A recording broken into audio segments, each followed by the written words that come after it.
कर्नाटक की राजनीति से इस वक्त एक बड़ी खबर सामने आ रही है। कांग्रेस के वरिष्ठ नेता और कर्नाटक सरकार के नए मंत्री आर रामलिंगा रेड्डी ने मंत्रिमंडल से इस्तीफा दे दिया है।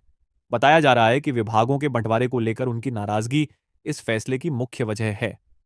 रेड्डी का कहना है कि उन्हें बेंगलुरु डेवलपमेंट विभाग दिए जाने का आश्वासन मिला था, लेकिन इसके बजाय उन्हें जल संसाधन विभाग सौंपा गया, जिससे वे संतुष्ट नहीं थे।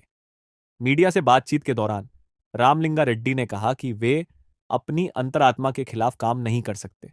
इसी कारण उन्होंने मंत्री पद से इस्तीफा देने का फैसला किया।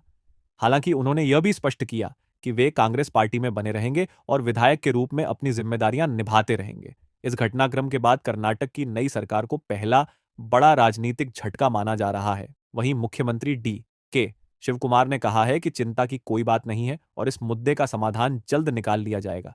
अब सभी की निगाहें कांग्रेस हाईकमान और मुख्यमंत्री डी के शिव कुमार पर टिकी हैं कि वे इस नाराजगी को किस तरह संभालते हैं। आने वाले दिनों में कर्नाटक की राजनीति में और भी बड़े घटनाक्रम देखने को मिल सकते हैं।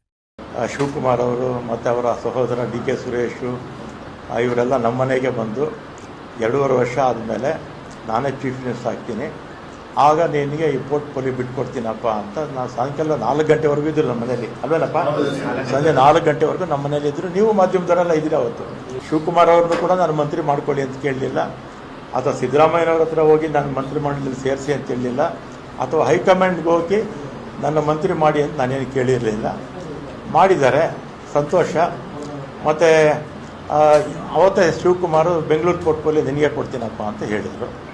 ಆಯಿತು ಅಂತ ಬಂದೆ. ನಾನು ಅದನ್ನು ಕೇಳಿರಲಿಲ್ಲ, ಅವರಿಗೆ ಅದನ್ನು ಕೇಳಲಿಲ್ಲ, ಅವರೇ ವಾಲಂಟಿಯರಾಗಿ ಹೇಳಿದರು.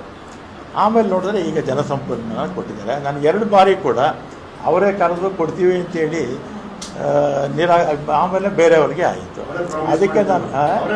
ಅದಕ್ಕೆ ನನಗೆ ಬೇಸರ ಆಗಿ ಈ ಆತ್ಮಸಾಕ್ಷಿ ವಿರುದ್ಧವಾಗಿ ಕೆಲಸ ಮಾಡೋಕ್ಕಾಗ್ತಿಲ್ಲ ಅಂಥೇಳಿ ಇವತ್ತು ನಾನು ರಾಜೀನಾಮೆ ಕೊಡ್ತಾ ಇದ್ದೀನಿ ಅಷ್ಟೇ.